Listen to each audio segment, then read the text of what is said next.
మిమ్మల్ని ప్రోత్సహించడానికి కొన్ని విషయాలు దేవుని వాక్యం నుంచి మాట్లాడాలని ఆశపడుతున్నాను. ఇందాక చెప్పాను కదా, మనము దేవునితో రాత్రికాల సమయంలో గడిపితే మూడు విషయాలు ఖచ్చితంగా జరగాలి. అది మొట్టమొదటిది ఏంటిది? దేవునితోని ఒక సన్నిహిత సంబంధాన్ని మనం పెంచుకోవాలి. రెండవది ఏంటంటే ఆత్మీయ ఎదుగుదల జరగాలి. మూడవది ప్రతిదానికి దేవుని దగ్గర నుంచి మనకి ఒక గైడెన్స్ రావాలన్నమాట. ఈ పని ఎలా చేయాలి, ఆత్మీయ ఎదగడానికి ఎలా ఉండాలి, లోకంలో ఎలా ఉండాలి అని దేవుని దగ్గర మనం అడగడానికి ఈ యొక్క రాత్రికాల ప్రార్థన అనేది చాలా ప్రాముఖ్యమైనది. అయితే ఈ సమయంలోని అసలు రాత్రికాల సమయంలో మనం ప్రార్థన చేస్తే ఏంటి ప్రయోజనం, అసలు ఏంటి ఉపయోగం? దేవుడు రాత్రికాల సమయంలో ప్రార్థన చేస్తే జవాబులు ఇస్తాడా? రాత్రికాల సమయంలో ప్రార్థన చేసినప్పుడు ఎలాంటి అద్భుతాలు జరుగుతాయి? అది స్త్రీలైనా కావచ్చు, పురుషులైనా కావచ్చు. అయితే రాత్రికాల సమయంలో ప్రార్థన అసలు ఎలాగా? బైబిల్ గ్రంథంలో కొంతమంది భక్తులు రాత్రికాల సమయంలో ప్రార్థనలో చేశారు. ఆ ప్రార్థనల ప్రతిఫలము అద్భుతాలు జరిగాయి, సూచక్రియలు జరిగాయి. కొంతమంది దీవించబడ్డారు, కొంతమంది ఆరోగ్యాన్ని పొందుకున్నారు, కొంతమంది దీర్ఘకాల సమస్య వారి జీవితాల్లో కన్నీటి గుండా వేదన గుండా వెళ్తున్న వారు రాత్రికాల సమయంలో ప్రార్థన చేసినప్పుడు గొప్ప విడుదల పొందుకున్నారు. మరికొంతమంది బంధించబడిన వారు విడుదల పొందుకున్నారు. మరికొంతమంది దేవుని రాజ్యాన్ని కట్టడానికి వారు సిద్ధపడ్డారు. అయితే ఎవరు వాళ్ళు? రాత్రికాల ప్రార్థనలో జరిగిన అద్భుతాల కోసం ఈరోజు మనం మాట్లాడుకోబోతున్నాం. ఎందుకంటే మనం దేవుని సన్నిధిలో ఒక దినము గడుపుట 1000 దినముల కంటే శ్రేష్టము. కాబట్టి నేను నమ్ముతున్నాను ఈరోజు ఇక్కడ ఎక్కువ మంది లేకపోవచ్చు, కానీ మనం ఎంతమంది అయితే ఉన్న దేవుని వాక్యం చెప్తుంది, ఎక్కడైతే 2-3 ఆయన నామమున కూడి ఉంటారో అక్కడ ఎవరుంటారు? యేసయ్య ఉంటే మన ప్రభువు ఉంటాడు. మన ప్రభువు మన దగ్గర ఉన్నాడు అనుకోండి, ప్రపంచమంతా ఒకవైపు ఉన్న మన ప్రభువు మనతో ఉంటే చాలు, మనకి విజయము ఆయన ఇచ్చేస్తాడు. దేవునికి స్తోత్రం. మనం కోరుకున్నది ఆయన మనకు అనుగ్రహిస్తాడు. అందుకే అంటాడు కదా, నీ కోరికను సిద్ధింపచేసి నీ ఆలోచన యావత్తు కూడా ఆయన సఫలపరచునుగాక. ఆమేన్. ఈ సమయంలో మరి రాత్రికాల సమయంలో ప్రార్థన చేసినప్పుడు ఎవరి జీవితాల్లో దేవుడు ఎలాంటి అద్భుతాలు చేశాడో కొన్ని విషయాలు మిమ్మల్ని ప్రోత్సహించడానికి నేను మాట్లాడతాను. ఆదికాండము the book of Genesis chapter 32 32వ అధ్యాయము. ఆదికాండము 32వ అధ్యాయము 24వ వచనం నుండి. యాకోబు ఒక్కడు మిగిలిపోయాను. 22 నుంచి చదవం ఒకసారి. ఆ రాత్రి అతడు లేచి తన 2 భార్యలను తన 2 దాసీలను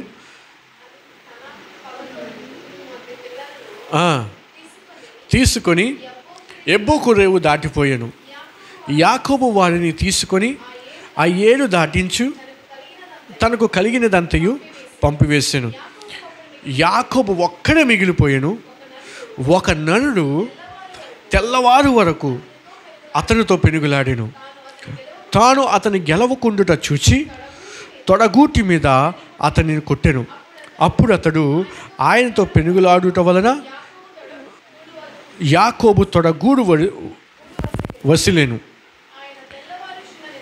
ఆయన తెల్లవారుచున్నది గనుక నన్ను పోనిమనగా అతడు, నీవు నన్ను ఆశీర్వదించితేనే కానీ నిన్ను పోనీయనను.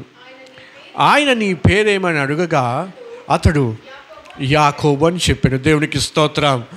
హల్లెలూయా. ఇక్కడ ఫస్ట్ పర్సన్ ఎవరంటే యాకోబుని నేను మీకు పరిచయం చేస్తున్నాను. ఈ యాకోబు ఏం చేశాడంట, ఆ రాత్రి తను ఎలాగైనా సరే విడుదల పొందుకోవాలి, లేదా తన అన్న తడుగుతున్నాడు అనే భయముతో ఏం చేస్తాడు, ఎలాగైనా తప్పించేసుకోవాలి, తన అన్న తనను చంపకూడదు అనే భయంతో తప్పించుకొని పారిపోతున్న సమయంలోని ఏం చేశాడంటే యాకోబు తనకున్నదంతా కూడా పంపించేసేసి యబ్బోకు రేవు దగ్గర తను ఒక్కడే ఉండిపోయాడంట. ఆ టైం ఎప్పుడు? రాత్రికాల సమయంలో. ఏ టైము? రాత్రికాల సమయంలోని ఆ యబ్బోకు రేవు దగ్గర ఒక్కడే ఉండిపోయి దేవుడితో పోరాడడం స్టార్ట్ చేశాడు. దేవుడికి ప్రార్థన చేయడం ప్రారంభించాడు. ఎలా ప్రార్థన చేస్తున్నాడు తెలుసా? ప్రభువా, నువ్వు నన్ను ఆశీర్వదించితేనే తప్ప నేను నిన్ను ఈరోజు విడిచిపెట్టను. దేవునికి స్తోత్రం. ఏంటంటున్నాడు? నీవు నన్ను ఆశీర్వదించితేనే తప్ప నేను నిన్ను విడిచిపెట్టను. రాత్రికాల సమయం అయిపోతుంది, జవాబు రావట్లే, ఇంకా ప్రార్థన చేస్తున్నాడు, జవాబు రావట్లే, ఇంకా ప్రార్థన చేస్తున్నాడు, జవాబు రావట్లే. తెల్లవారిపోతుంది, జవాబు రావట్లే. యాకోబు యొక్క దృష్టి ఒకదాని మీద ఉంది. ఏంటంటే, నేను ఎలాగైనా సరే దీవించబడాలి. ఆమేన్. నేను ఎలాగైనా సరే దీవించబడాలి. ఇప్పటి వరకు నా జీవితం ఒక కోణంలో ఉంది, ఈ రోజు నుంచి నా జీవితం అలా ఉండడానికి వీల్లేదు. అయితే ఇక్కడ యాకోబు అడిగినది లోకానుసారమైన ఆశీర్వాదం కోసం కాదు, కానీ తను ఏ విధమైన ఆశీర్వాదం కోరుకున్నా దేవుని దగ్గర నుంచి వచ్చే ఆశీర్వాదాన్ని యాకోబు కోరుకున్నాడు. ఎందుకంటే యాకోబుకి చాలా ఉన్నాయి. అయినప్పటికీ ఏమంటున్నాడు? నీవు నన్ను ఆశీర్వదించితే తప్ప నేను నిన్ను విడిచిపెట్టను. ఈరోజు రాత్రికాల సమయంలో ప్రార్థన చేస్తున్న మనం అందరము కూడా, దేవుని సన్నిధిలో గడుపుతున్న మనం అందరము కూడా ఇదే మాట మనం చెప్పగలగాలి. ఏమని? యాకోబు ఏ విధంగా అయితే చెప్పాడో. యాకోబు అంటున్నా, నీవు నన్ను ఆశీర్వదించితే తప్ప నేను నిన్ను వదలనయా. అలా తెల్లారిపోతుందిరా, నన్ను వదిలన్నా, నేను నిన్ను విడిచిపెట్టే ప్రసక్తి లేదు, నన్ను నువ్వు ఆశీర్వదించు. ఈరోజు యాకోబు వంటి ప్రార్థన మన జీవితాలలో ఉండాలి. ప్రభువా, నువ్వు నన్ను దీవించు. ఇప్పటి వరకు నా కుటుంబం ఎలాగ ఉంది, ఇప్పటి వరకు నా పరిస్థితి ఎలా ఉంది, ఇప్పటి వరకు ఒక చిన్న ఉద్యోగమే, ఇప్పటి వరకు ఒక చిన్న వ్యాపారమే, ఇప్పటి వరకు ఏదో చాలినట్టుగా మేము తినేస్తాం, సర్దుకుపోతున్నాం. కానీ ప్రభువా, ఈ దినము నుంచి నా జీవితము, మా కుటుంబము ఆ విధంగా ఉండడానికి వీలు లేదు. నీవు నన్ను నిశ్చయముగా ఆశీర్వదించాలి. అలా ఆశీర్వదిస్తేనే నేను లేస్తాను తప్ప నువ్వు నన్ను ఆశీర్వదించకపోతే నేను ఇక్కడి నుంచి లేవను, నేను నిన్ను విడిచిపెట్టను. ఎంత పంతం చూడండి యాకోబుకి. అయితే దేవుడు ఏం చేశాడో తెలుసా? తెల్లవారిపోతుంది, అక్కడ ఉంది కదా, తెల్లవారిపోతుంది, దేవుడు వెళ్ళిపోవాలి. దేవుడు అంటున్నాడు, అలా నన్ను వదిలి నేను వెళ్ళిపోవాలంటే, యాకోబు నువ్వు నన్ను దీవిస్తే కానీ నేను నిన్ను వదలను అంటే దేవుడు అన్నాడు, అయితే నీ పేరేంటి, నీ పేరేంటి అన్నప్పుడు యాకోబు ఏం చెప్పాడు? తన ఒరిజినల్ నేమ్ ఏంటో అదే దేవునికి చెప్పాడు. ఇంతకుముందు 20 సంవత్సరాల క్రితము యాకోబు ఏం చేశాడంటే, అదే ప్రశ్న ఎవరు అడిగాడు? తన తండ్రి అడిగాడు. నువ్వు ఎవరు అని అడిగితే ఏమని చెప్పాడు? నేను నీ కుమారుడైన ఏశావును, ఇదిగో చూడు, నన్ను తరిమి చూడు, నేను యాశావును అని చెప్పి తన తండ్రిని మోసం చేస్తాడు. అదే ప్రశ్న 20 సంవత్సరాల తర్వాత దేవుడు అడిగేసరికి యాకోబుకి అర్థమైపోయింది, నేను ఎప్పటి వరకు అనేక మందిని మోసం చేశాను, ఎప్పటి వరకు నాకు ఇష్టానుసారంగా తిరిగాను, ఎప్పటి వరకు ఎవరికి తెలియకుండా ఎన్నెన్నో ప్రయత్నాలు నేను చేశాను. కానీ నేను దీవించబడాలంటే నేనులా ఉంటే నేను దీవించబడను, నాలో ఏదో ఒక మార్పు రావాలి. దేవునికి స్తోత్రం. హల్లెలూయ. దేవుడు మనల్ని దీవించాలన్నా, దేవుడు మనల్ని ఆశీర్వదించాలన్నా, దేవుడు కోరుకునేది ఏంటో తెలుసా? మార్పు. ఏం కోరుకుంటాడు? మార్పు. నువ్వు మారకుండా, నీకు మారు మనసు లేకుండా, దేవుని సన్నిధిలో నువ్వు సరైన విధంగా నువ్వు గడపకుండా దేవుడు నిన్ను దీవించడం అనేది దట్స్ ఇంపాసిబుల్. ఇక్కడ యాకోబు అప్పటి వరకు తన మామను మోసం చేశాడు, తన తండ్రిని మోసం చేసేసాడు, అన్నను మోసం చేసేసాడు. అందరి దృష్టిలో ఒక మోసగాడిగా ముద్ర స్టాంప్ పడిపోయింది యాకోబుకి.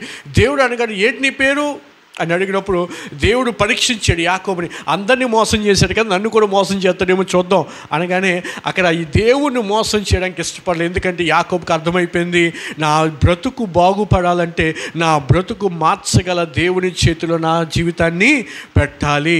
నేను ఎప్పుడైతే నా జీవితాన్ని మార్చగల దేవుని చేతిలో నా జీవితాన్ని పెడతానో అప్పుడే నా జీవితము బాగుపడుతుంది అని చెప్పి యాకోబుకి అర్థమైపోయిందండి. ఈ రోజున మన జీవితాలు దీవించబడాలంటే ఎవరి చేతిలో పెట్టాలి? మన జీవితాలు ఎవరైతే మన జీవితాలను బాగు చేయగలరో వారి చేతుల్లో పెడితేనే మన జీవితాలు బాగుంటాయి. దేవునికి మహిమ కలుగును గాక. అంతేగాని ఈ లోకం చేతిలో మన జీవితాలు పెడితే మనము దీవించబడలేము, ఆశీర్వదించబడలేము, ఒకరికి దీవెనకరంగా మనము ఉండలేము. చూడండి, ఉదాహరణకి ఒక చెప్పులు, మనకి ఏదైనా చెప్పు తెగిపోయింది అనుకోండి, ఆ చెప్పు కొట్టాలంటే ఎవరి దగ్గరికి వెళ్తాం? మనం చెప్పులోడి దగ్గరికి వెళ్తాం. చెప్పులోడి దగ్గరికి వెళ్ళిన తర్వాత ఆ చెప్పు ఇవ్వకుండా నా చెప్పు కొట్టరా అంటే కొట్టగలడా? ఏం చేయాలి? నీ ఏ చెప్పు అయితే తెగిపోయిందో ఆ చెప్పు తీసి ఆ చెప్పులు కుట్టే వ్యక్తి చేతిలో పెట్టాలి. అప్పుడు ఆడు ఏం చేస్తాడు, చక్కగా అది ఎక్కడైతే తెగిపోయిందో ఆ చెప్పుని చక్కగా కుట్టడం స్టార్ట్ చేస్తాడు. నీ బట్ట చిరిగిపోయింది, బట్టలు చిరిగిపోతే టైలర్ దగ్గరికి వెళ్ళావు, టైలర్ దగ్గరికి వెళ్ళాక బట్టలు వేసుకొని నా చొక్కా కుట్టే లేదా నా డ్రెస్ కుట్టే అని అన్నావు అనుకో, ఆడు కుట్టగలడా?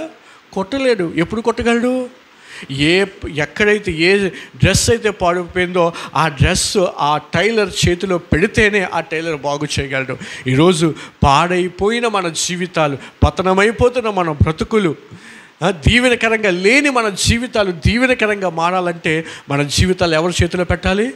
ఏ దేవుడైతే నిన్ను బాగు చేయగలడో, ఏ దేవుడైతే నీ జీవితాన్ని సరి చేయగలడో, ఏ దేవుడైతే నీ జీవితాన్ని కట్టగలడో కొట్టగలడో ఆ దేవుడి చేతులు ఎప్పుడైతే మనం పెడతామో అప్పుడు మన జీవితాలను దేవుడు ఎలా ఉంచాలో ఎలా మార్చాలో ఆయన ఆ విధంగా మార్చగలడు. దేవునికి మహిమ కలుగును గాక. హల్లెలూయా. మన జీవితాలు దేవునికి ఇవ్వకుండా దేవుడు ఏమీ చేయలేడు. ఒక టైలర్కి మనం చిరిగిపోయిన చొక్కా ఇచ్చినప్పుడు ఇస్తేనే ఆ వ్యక్తి చక్కగా కొట్టగలడు, లేకపోతే కొట్టలేడు. ఇన్ ద సేమ్ వే పాడైపోయిన మన జీవితాలను ప్రభుకి ఎప్పుడైతే ఇస్తామో అప్పుడే దేవుడు మన జీవితాలను బాగు చేయడానికి ఇష్టపడతాడు. నువ్వు ఇష్టపడకుండా దేవుడు నీ జీవితంలో ఏమీ చేయడానికి ఇష్టపడ్డు. ఈ విషయం జ్ఞాపకం ఉంచుకోండి. దేవుడు మనల్ని ఒక రోబోట్లా తయారు చేయలేదు, ఒక రోబోట్లాగా తయారు చేయలేదు. రిమోట్ ఆయన చేతిలో ఉంచేసుకొని నేను చెప్పినట్టే నువ్వు చేయడానికి చెప్పలేదు దేవుడు. ఆయన ఏం చేశాడు? మనకి ఫ్రీడమ్ ఇచ్చాడు, స్వేచ్ఛనిచ్చి ఇదిగో నువ్వు ఈ విధంగా ఉండు, మంచి చెడు నేను నీకు ఇచ్చాను, జ్ఞానాన్ని నీకు ఇచ్చాను, తెలివిని నీకు ఇచ్చాను, నేను చెప్పినట్టు నువ్వు చేయడం, నీకు నచ్చింది నువ్వు చేయి. అయితే నువ్వు ఎంచుకున్నప్పుడు ఏది మంచో ఏది చెడో నువ్వు గ్రహించు అని చెప్పి దేవుడు ఏం చేశాడు? మనకి ఆ జ్ఞానాన్ని అనుగ్రహించాడు. యాకోబు అంటున్నా, నువ్వు నన్ను దీవిస్తేనే ప్రభువా నేను నిన్ను వదులుతా తప్ప నువ్వు దీవించకపోతే నేను నిన్ను వదలను అని చెప్పినప్పుడు ఏమైందో తెలుసా? దేవుడు అడిగాడు, ఏంటి నీ పేరంటే యాకోబుని ఒప్పుకున్నప్పుడు దేవుడు అంటున్నాడు, నీ జీవితాన్ని నా ముందు ఒప్పుకున్నావు కాబట్టి ఈ రోజు నుంచి నువ్వు యాకోబుగా ఉండవు కానీ నీ పేరు ఇజ్రాయేలుగా మారిపోతుంది. దేవుడికి స్తోత్రం. హల్లెలూయా. ఎలా మారిపోతుంది? ఇజ్రాయేల్గా ఇజ్రాయేల్ అంటే అర్థం ఏంటి? ఆల్రెడీ మీకు చెప్పాను. ఇజ్రా అంటే ఏంటిది చెప్పండి. ఇజ్రా అంటే ఏంటిది? అయ్యో చెప్పాను మీకు అందరికీ. ఇజ్రా అనగా గెలిచిన వ్యక్తి, ఏల్ అనగా పోరాడిన వ్యక్తి, దేవునితో పోరాడి గెలిచిన వ్యక్తి అని అర్థం అన్నమాట. ఇజ్రాయేల్ అనగా ఒక మోసగాన్ని దేవుడు ఎలా మార్చేశాడు? దేవునితో పోరాడి గెలిచే విధంగా మార్చేశాడు. ఆ టైం ఏ టైం? అది ఏ టైము? రాత్రికాల సమయంలోని దేవునితో పోరాడి దేవుని దగ్గర నుంచి గొప్ప విజయాలు పొందుకున్నాడు. దేవునికి స్తోత్రం. ఈరోజు నేను దేవుని సేవకునిగా మీకు మనం చేస్తాను. నీ జీవితంలో గొప్ప కార్యాలు చేయాలంటే నువ్వు ఎప్పుడు తెలుసా ప్రార్థన చేయాలి? ఇన్ ద మిడ్ నైట్, అర్ధరాత్రి కాలంలో నువ్వు లేచి ప్రభు సన్నిధిలో ప్రార్థన చేసినప్పుడు దేవుడు ఆ మొర ఆలకిస్తాడు, ఆ మొరకి దేవుడు జవాబు అనుగ్రహిస్తాడు. హల్లెలూయా. అలాగే రెండవది మరొక వ్యక్తిని నేను మీకు పరిచయం చేస్తాను. ఈ వ్యక్తి యాకోబు జీవితంలో ఆశీర్వాదం పొందడానికి సమయం ఏంటిది? రాత్రికాల సమయం. ఆ రాత్రికాల సమయంలో యాకోబు ప్రార్థన చేసినప్పుడు ఆశీర్వాదాన్ని పొందుకున్నారు. మరికొంతమంది వ్యక్తులు ఏం చేశారో చూద్దాం. అపోస్తుల కార్యాలు 16వ అధ్యాయం తీయండి ఒకసారి. అపోస్తుల కార్యాలు 16వ అధ్యాయము 25వ వచనం నుండి. అయితే మధ్యరాత్రి వేళ పౌలును శీలయు దేవునికి ప్రార్థించుచు కీర్తనలు పాడుచును. ఏ సమయంలోనంట? ఏ సమయంలోని చెప్పాలి? ఏ సమయంలోని? అర్ధరాత్రి సమయంలోని. అక్కడ పౌలును శీలను ఏం చేశారంటే దేవుని సువార్తను ప్రకటించినకు చెరసాలలో వేసేశారు. చెరసాలలో వేసి వేధించి బంధించి కొట్టి చావగొట్టి ఆ చెరసాలలో వేసేసినప్పుడు ఈ పౌలు శీల ఏం చేస్తున్నారంట? ఏమంటున్నారు? ప్రభువా నేను నమ్ముకున్నది ఏదైనా మాకు ఈ దరిద్రం అనలేదు. నేను నమ్ముకున్నది ఏంటి అందరూ మాకు వ్యతిరేకంగా ఉన్నారు అనలేదు. నేను నమ్ముకుంటే ఏటి కష్టాలు మాకు అనలేదు. ఏంటి నేను నమ్ముకుంటే చెరసాలలో వేసేసారు ఏంటి అనలేదు. ఏమంటున్నారంట? ఏం చేస్తున్నారు? చెరసాల్లో వేసేస్తే మధ్యరాత్రి వేళ వాళ్ళు లేచి దేవునికి ఏం చేస్తున్నారంట? ప్రార్థించుచు కీర్తనలు పాడి దేవునికి స్తోత్రం, హల్లెలూయా. ఈరోజు మనం ఏం చేసాము?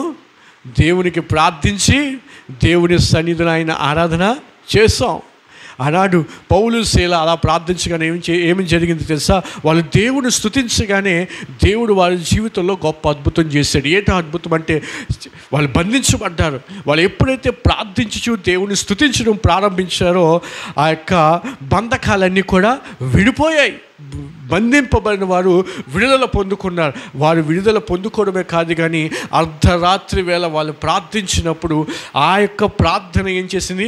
ఆ చెరసాల నాయకుని ఇంటికి రక్షణ కలుగజేసింది. దేవునికి స్తోత్రం, హల్లెలూయా. ఆ వ్యక్తి దేవుని సన్నిధిలో ప్రార్థించినప్పుడు, అర్ధరాత్రి వేళ ప్రభుని ఆరాధించినప్పుడు, ప్రార్థన చేసినప్పుడు ఆ ప్రార్థన ఎవరికి రక్షణ కలిగజేసింది? ఏ వ్యక్తి అయితే వాళ్ళని బంధించేశారో ఆ చెరసాల అధికారి ఇంటికి దేవుడు రక్షణ అనుగ్రహించాడు. బంధకాల నుంచి దేవుడు విడిపించాడు. ఈరోజు మనలో ఎవరికైనా బంధకాలు ఉన్నాయా? ఎందులోనైనా బంధించబడిపోతున్నామా?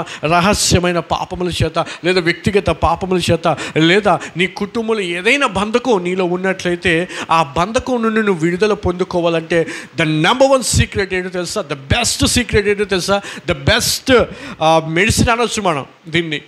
ఒక మంచి మెడిసిన్ ఏంటో తెలుసా? లేదా ఇంకా దీన్ని ఎలా వివరించవచ్చు అంటే దాన్ని ఒక మంచి పద్ధతి ఏంటంటే నువ్వు అర్ధరాత్రి వేళ లేచి ప్రార్థన చేయడమే. ఆమేన్. నువ్వు అర్ధరాత్రి కాల సమయంలో లేచి నువ్వు ప్రార్థన చేసినప్పుడు దేవుడు నీ బంధకాల నుండి దేవుడు నిన్ను విడిపిస్తాడు. నువ్వు చేసే ప్రార్థన మరొకరి జీవితంలో రక్షణ కలుగజేస్తుంది. ఎప్పుడు ప్రార్థన చేసినప్పుడు? రాత్రికాల సమయంలో నువ్వు ప్రార్థన చేసినప్పుడు దేవుడు బంధకాల నుండి విడిపిస్తాడు. ఒక వ్యక్తికేమో దేవుడు ఆశీర్వదించాడు రాత్రికాల సమయంలో ప్రార్థన చేసినప్పుడు. మరొక సేవకులకి, పౌలు శీలకి ఏం చేశాడు? దేవుడు వారి బంధకాల నుంచి దేవుడు వారిని విడిపించేశాడు, వారిని ఫ్రీ చేసేసాడు. ఫ్రీ చేసి వారు అనేక మందికి దీవెనకరంగా దేవుడు వారిని మార్చేశాడు. మరొక వ్యక్తిని నేను మీకు చూపిస్తాను. 1వ సమూయేలు గ్రంథము, నేను త్వరగా ముగించడానికి ప్రయత్నం చేస్తాను. 1వ సమూయేలు గ్రంథము 1వ అధ్యాయము 1వ సమూయేలు గ్రంథము 1వ అధ్యాయము 10వ వచనం నేను చదువుతాను ఒకసారి. ఫాస్ట్గా బాగా చదివిన వాళ్ళు, తెలుగు బాగా వచ్చిన వాళ్ళు చదవాలి.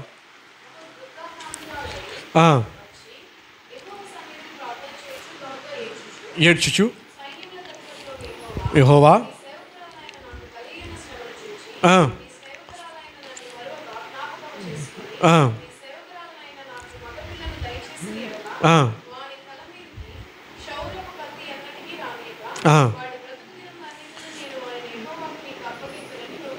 మొక్కుబడి చేసుకున్నాను.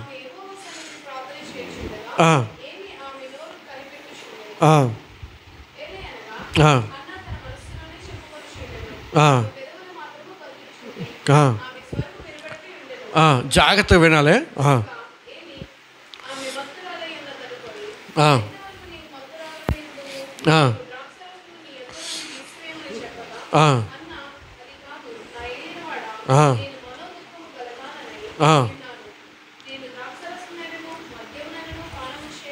పానము చేయలేదు కానీ కుమ్మరించుకొంచున్నాను. ఎంచవద్దు.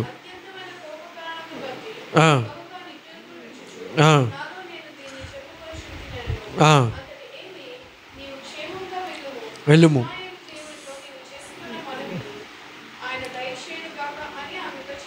ఆమెతో చెప్పగా ఆమెతో అతనితో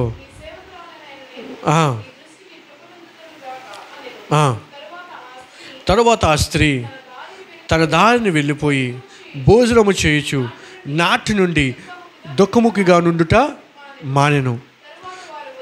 తరువాత వారు ఉదయమందు వేగిరమ లేచి యెహోవాకు మొక్కి తిరిగి రామాలోని తన ఇంటికి వచ్చిరి. దేవునికి స్తోత్రం, హల్లెలూయా. ఇక్కడ యాకోబు ఎప్పుడు ప్రార్థన చేశాడు? రాత్రికాల సమయంలో ప్రార్థన చేసినప్పుడు దేవుడు ఏమి ఇచ్చాడు? యాకోబుకి ఆశీర్వాదాన్ని ఇచ్చాడు. ఇక్కడ పౌలు శీల ఎప్పుడు ప్రార్థన చేశారు? అర్ధరాత్రి సమయంలో ప్రభు సన్నిధిలో ప్రార్థన చేశారు. రాత్రికాల సమయంలో ప్రార్థన చేశారు. దేవుడు ఏం చేశారు? వారి జీవితాల్లో బంధించబడిన ఆ బంధకాల నుంచి దేవుడు వారిని విడిపించాడు. ఇక్కడ హన్నా ఎప్పుడు ప్రార్థన చేసింది? హలో, ఎప్పుడు ప్రార్థన చేసింది? అక్కడ ఉందా? తన రాత్రికాల సమయంలో ప్రార్థన చేసినప్పుడు మూలుగుతుందంట దేవుని సన్నిధిలో. ఆ సమయంలో యాజకుడు వచ్చాడు. ఎవరు ఆ యాజకుడు అంటే ఏలీ వచ్చి, అమ్మా ఎందుకు నువ్వు మత్తురాలుగా ఉన్నావు, ఏం తాగేసి వచ్చావు అంటే ఆమె అంటుంది, అయ్యా నేను తాగేసి రాలేదు, నేను ద్రాక్ష రసమైనను మరి ఏది నేను పుచ్చుకోనలేదు, కానీ ప్రభు సన్నిధిలో నేను వేడుకుంటున్నాను, నేను విజ్ఞాపన చేస్తున్నాను. దేనికోసం విజ్ఞాపన చేస్తున్నావు? ఇదిగో నాకు పిల్లలు లేరు కదా, ఆ పిల్లల కొరకు నేను విజ్ఞాపన చేస్తున్నాను. ఎంతో కాలమైంది అయ్యా వివాహమయ్యి, కానీ బిడ్డలు లేరు. ఎంతోమంది అవమానపరుస్తున్నారు, ఎంతోమంది నిందలు వేస్తున్నారు, ఎంతోమంది తప్పుగా మాట్లాడుతున్నారు, ఎంతోమంది హేళన చేస్తున్నారు. నాకు దీవెన లేదని, ఆశీర్వాదం లేదని, ఎవరు నన్ను పట్టించుకోవడం లేదని అందరూ చాలామంది చాలా రకాలుగా నా కోసం మాట్లాడుతున్నారు. అయితే వాటన్నిటి నిమిత్తం ఈ రాత్రికాల సమయంలో నేను ప్రభు సన్నిధిలో ప్రార్థన చేస్తున్నానయ్యా అని ప్రార్థన చేసినప్పుడు ఆ యాజకుడు అని, అయ్యా అమ్మా నువ్వు చేసిన ప్రార్థన ప్రభు ఆలకించాడులే, నీకు నుంచి వెళ్ళిపో అని చెప్పగానే అప్పటి నుంచి ఆమె ఏం చేసిందంట? ఆ గడియ నుండి తన దారిని వెళ్ళిపోయి మరెన్నడూ దుఃఖముఖురాలుగా కనిపించడం లేదే లేదు. చదవండి ఒకసారి ఆ మాట, 18వ వచనము. ఆమె అతనితో, నీ సేవకురాలనైన నేను నీ దృష్టికి కృపనొందుదునుగాక అనెను. తరువాత ఆ స్త్రీ తన దారిని వెళ్ళిపోయి భోజనము చేయించు నాటు నుండి దుఃఖిముఖిగా నుండుట మానేసిందా మానలేదా? ఎందుకు మానేసింది? తనకు అర్థమైపోయింది, తను దేవుని సన్నిధిలో ప్రార్థన చేసింది కాబట్టి ఆ రాత్రి తనకు అర్థమైపోయింది, ఈ రాత్రి నేను చేసిన ప్రార్థన నా ప్రభు ఆలకిస్తాడు, నా ప్రభు తప్పక జవాబిస్తాడు, ఇక్కడి నుంచి నేను మరలా అదే మొహంతో ఉండడానికి వీలు లేదు. విశ్వాసము. ఎవరా స్త్రీ? ఎవరు? హన్నా. ఎప్పుడు ప్రార్థన చేసింది? రాత్రికాల సమయంలో ప్రభు సన్నిధిలో ప్రార్థన చేసింది. జవాబు ఏమొచ్చింది? దేవుడు ఇచ్చాడా జవాబు? ఎవరినిచ్చాడు దేవుడు? ఒక సమూయేలనే ఒక బిడ్డనిచ్చాడు. ఎవరా సమూయేలు? ఒక యాజకుడు, ఒక ప్రవక్త, ఒక అభిషేక్తుడు, రాజుని సైతం అభిషేకించే వ్యక్తిగా మార్చేశాడు దేవుడు. పురుషులే కాదు, స్త్రీలు కూడా ప్రభు సన్నిధి రాత్రికాల సమయంలో ప్రార్థన చేసినప్పుడు దేవుడు వారికి కూడా గొప్ప జవాబులు అనుగ్రహిస్తాడు. దేవుడికి మహిమ కలుగును గాక. హల్లెలూయా. అలాగే మరొక వ్యక్తిని నేను మీకు చూపిస్తాను. 1వ రాజుల గ్రంథము. నేను గబగబా మీకు చూపించే ప్రయత్నం చేస్తున్నాను. దయచేసి రాసుకుంటున్న వాళ్ళు చక్కగా రాసుకొని మీకు ఉపయోగపడతాయి. 1వ రాజుల గ్రంథము 3వ అధ్యాయము 5వ వచనం నుండి కొన్ని విషయాలు. 5వ వచనం. గిబియోనులో యెహోవా రాత్రివేళ స్వప్నమందు సొలొమోనుకు ప్రత్యక్షమై, నేను నీకు దేనినిచ్చుట నీకు ఇష్టమో దానిని అడుగుమని దేవుడు అతనితో సెలవియ్యగా. ఏ టైంలో? What is the time? చెప్పాలి అందరూ. నా వైపు చూడండి. ఏ టైంలోని? రాత్రివేళ సొలొమోను ప్రార్థన చేస్తున్నాడు. ఏదో విషయంలో ప్రార్థన చేస్తున్నాడు పాప సొలొమోను. ప్రార్థన చేస్తుంటే దేవుడు ఆ రాత్రికాల సమయంలో ప్రత్యక్షమయ్యి సొలొమోనుకి దేవుడు అడిగాడంట, అయ్యా నువ్వు రాత్రికాల సమయంలో భలే ప్రార్థన చేస్తున్నావు, అందరూ చక్కగా పడుకున్నారు, అందరూ గురకలు తీస్తున్నారు, కొంతమంది అయితే వాళ్ళకి చేయవలసిన పనులు వాళ్ళు చేసుకుంటున్నారు, కానీ నువ్వు మాత్రం నా సన్నిధిలో ప్రార్థన చేస్తున్నావు, నీకేం కావాలి అడుగు. ఏంటిది? నీకు ఏం కావాలి అడుగు అని అన్నప్పుడు సొలొమోను ఏమడిగాడు తెలుసా? అయ్యా నువ్వు నాకు రాజ్యాన్ని పరిపాలించమని రాజ్యాన్ని ఇచ్చావు. నా తండ్రి అయిన దావీదైతే బహు జ్ఞానం కలిగిన వాడు, నేనైతే ఎంతమంది ప్రజలని పరిపాలించడం నా చేత కాదయ్యా. నువ్వు ఏం చేస్తావో తెలియదు, కానీ ఈ ప్రజలను పరిపాలించడానికి నీ ప్రజలు కాబట్టి నీ ప్రజలను పరిపాలించి నాకు జ్ఞానం ఇవ్వా అని అడిగాడు. ఏమడిగాడు? నాకు జ్ఞానం ఇవ్వా అని అడుగుతాడు. చూడండి ఆ తర్వాత ఏమైందో అదంతా కూడా మీకు తెలిసిందే. ప్రభువుని జ్ఞానం అడిగిన తర్వాత దేవుడు ఏం చేస్తాడో చూడండి. 11వ వచనం చదవండి. దేవుడు అతనికి ఇలాగూ సెలవిచ్చాను, దీర్ఘాయువునైనను ఐశ్వర్యమునైనను నీ శత్రువుల ప్రాణమునైనను అడుగక న్యాయములను గ్రహించుటకు వివేకములను గ్రహించునని నీవు అడిగితివి. నీవు ఇలాగూ అడిగినందున నీ మనవి ఆలకించుచున్నాను. బుద్ధి వివేకములు గల హృదయము నీకు ఇచ్చుచున్నాను. పూర్వీకులలో నీ వంటి వాడు ఒకడును లేడు, ఇక మీదట నీ వంటి వాడు ఒకడును ఉండడు. దేవునికి స్తోత్రం. హల్లెలూయా. సొలొమోను ఎప్పుడు ప్రార్థన చేశాడండి? ఎప్పుడు ప్రార్థన చేశాడు? రాత్రికాల సమయంలో ప్రార్థన చేస్తున్న స్వప్నమందు యెహోవా కనిపించి సొలొమోను యొక్క కోరికను దేవుడు నెరవేర్చాడు. ఈరోజు నీ హృదయంలో ఏదో ఒక కోరిక ఉండొచ్చు, ఏదో ఒక కోరికతో ఇక్కడ కూర్చొని ఉండొచ్చు, ఏదో ఒక ఆలోచనతో నువ్వు ఇక్కడ ఉండొచ్చు. నీ బిడ్డల కోసం కానీ, బిడ్డల కోసమేమో కానీ, లేదా నీ యొక్క కుటుంబం కోసమే కావచ్చు, లేదా పరిచర్య కోసమే కావచ్చు, లేదా ఇంక దేనికోసమైనా నువ్వు ఇక్కడ కూర్చొని ఉండొచ్చు. అయితే దేవుడు అంటున్నాడు, నువ్వు ఏదైతే అడిగావో అది నేను నీకు గ్రాంట్ చేయబోతున్నాను, నీ కోరికను నేను తీర్చబోతున్నాను. దేవునికి స్తోత్రం. హల్లెలూయా. ఎందుకంటే సొలొమోను అడిగినది శ్రేష్టమైనది అడిగాడండి. దేవుడు ఎవరికి జవాబులు ఇస్తాడో తెలుసా?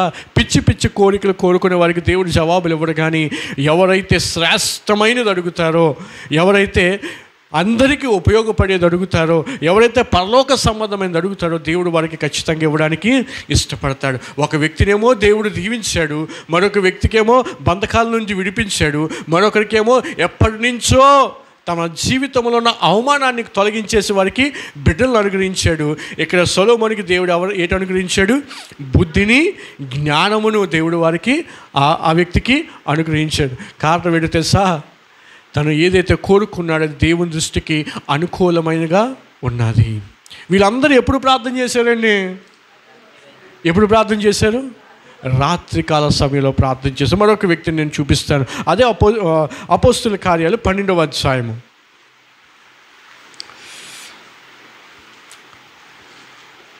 అపోస్తుల కార్యములు 12వ అధ్యాయం తీయండి. 12వ అధ్యాయము 5వ వచనం నుండి. ఎవరో ఒకరు పేతురు చెరసాలలో ఉంచబడెను. అత్యాశక్తితో దేవునికి ప్రార్థన చేయుచుండెను.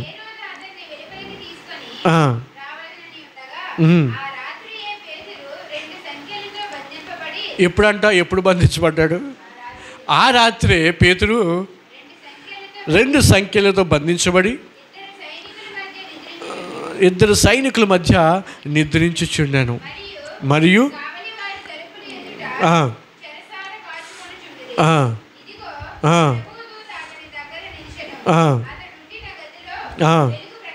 వెలుగు ప్రకాశించెను. ఎప్పుడు రాత్రికాల సమయంలో బంధించబడి ఉన్నప్పుడు పేతురు కోసం అక్కడ ఉన్న వాళ్ళందరూ కూడా ప్రార్థన చేయడం స్టార్ట్ చేశారు. ఎప్పుడు ప్రార్థన చేశారో తెలుసా? రాత్రికాల సమయంలో పేతురు కొరకు ప్రార్థన చేసినప్పుడు దేవుని దూతే పేతురు దగ్గరికి వచ్చి పేతురికి సహాయం చేసిందండి. ఈరోజు చాలామంది రాత్రికాల సమయంలో ప్రార్థన అంటే కొంతమంది నిర్లక్ష్యం చేస్తారు, కొంతమంది ఏవేవో సాకులు చెప్తారు, కొంతమంది రాలేరు, కొంతమంది బద్ధకము, కొంతమంది ఏం చేస్తారు, మాకు ఆరోగ్యం బాగాలేదండి అని చెప్తారు, మరి కొంతమంది మేము రాలేమని చెప్తారు, మరి కొంతమంది మేము టైర్డ్ అయిపోయామని చెప్తాం, మరి కొంతమంది సాక్రిఫైస్ చేయడానికి ఇష్టపడలేరు. దేనైనా సాక్రిఫైస్ చేస్తారు కానీ నిద్ర మాత్రం సాక్రిఫైస్ చేయడం చాలా కష్టం అండి. కొంతమంది నిద్ర సాక్రిఫైస్ చేయలేరు. అయితే ఈ రాత్రికాల సమయంలో జరిగిన అద్భుతాలు కనుక వారికి తెలిస్తే ఖచ్చితంగా ఎప్పుడు నైట్ ప్రార్థన పెట్టినా వాళ్ళు వచ్చేస్తారు. దేవునికి స్తోత్రం. హల్లెలూయా. నువ్వు దీవించబడాలన్నా నువ్వు ఎప్పుడు ప్రార్థన చేయాలి? రాత్రికాల సమయంలో ప్రపంచమంతా చీకట్లో ఉన్నప్పుడు, ఆ చీకట్లో నువ్వు ప్రార్థన చేసినప్పుడు దేవుడు నీ జీవితాన్ని వెలుగుమయముగా మార్చగలడు. హల్లెలూయా. హల్లెలూయా.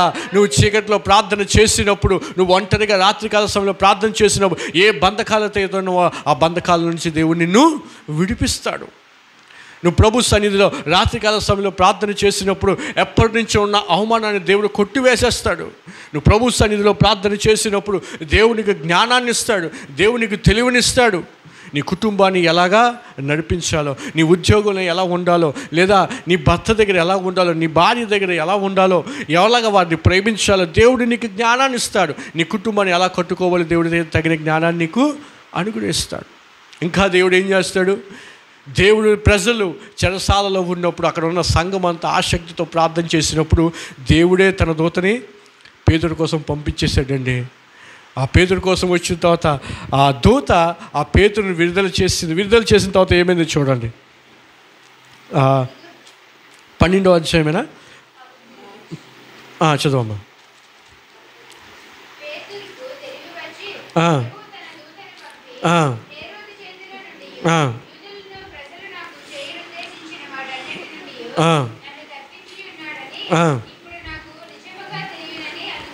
ఇప్పుడు నాకు నిజముగా తెలియనని అనుకున్నాను.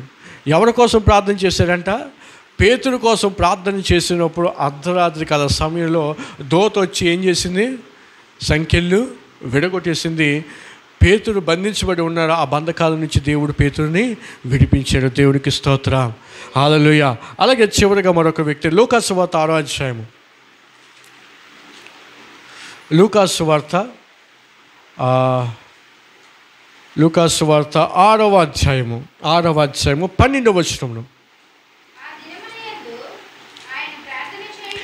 ఆ దినములందు ఆయన ప్రార్థన చేయుటకు కొండకు వెళ్ళి దేవుని ప్రార్థించుట యందు రాత్రి గడిపెను. ఉదయమైనప్పుడు ఆయన తన శిష్యులను పిలిచి వారిలో 12 మందిని ఏర్పరిచి వారికి అపోస్తలులు అని పేరు పెట్టెను. దేవునికి స్తోత్రం. ఎవరైనా మన ప్రభు అయినా యేసుక్రీస్తు ఆయన ఒక మాదిరి చూపించి వెళ్ళారండి. ఎప్పుడు ప్రార్థన చేశాడంటే ఆయన ఒక చోటుకి వెళ్ళిపోయి రాత్రికాల సమయంలో తండ్రి దగ్గర ఆయన గడపడం స్టార్ట్ చేస్తారు. దేనికో తెలుసా? తండ్రి అయిన దేవుడి దగ్గర నుంచి జవాబులు పొందుకోవడం, తనకు తాను సిద్ధపడడానికి, తన శరీరాన్ని నలగగొట్టుకోవడానికి, తన శరీరము అనేకుల కొరకు క్రయధనముగా మారడానికి దేవుడి దగ్గర నుండి జవాబు పొందుకోవడానికి ప్రభు అయిన యేసుక్రీస్తు వారు ఏం చేశారంట? ఒంటరిగా సమయాన్ని గడిపారు. ఇప్పుడు రాత్రికాల సమయంలో మన దేవుడే, మన ప్రభు అయిన యేసుక్రీస్తు వారే కొంత సమయాన్ని రాత్రికాలంలో గడిపారు. ఆయన అలా గడిపినప్పుడు గొప్ప జవాబులు పొందుకున్నారు, గొప్ప విడుదల పొందుకున్నారు. మరణాన్ని సైతము జయించే విధంగా దేవుడు తన కుమారుడిని మార్చేశాడు. ఈరోజు నేను నమ్ముతున్నాను, ఎంతమంది ఇక్కడ లేకపోవచ్చు, ఎక్కువ మంది ఇక్కడ లేకపోవచ్చు, కానీ ఉన్న మన మధ్యలోనే దేవుడు గొప్ప కార్యములు చేయబోతున్నాడు. ఆమేన్. గొప్ప ఆరోగ్యాన్ని దేవుడు ఇవ్వబోతున్నాడు. బంధకాలన్నిటి నుంచి దేవుడు విడిపించబోతున్నాడు. గొప్ప సాక్షులుగా దేవుడు మనల్ని వాడుకోబోతున్నాడు. ఆమేన్.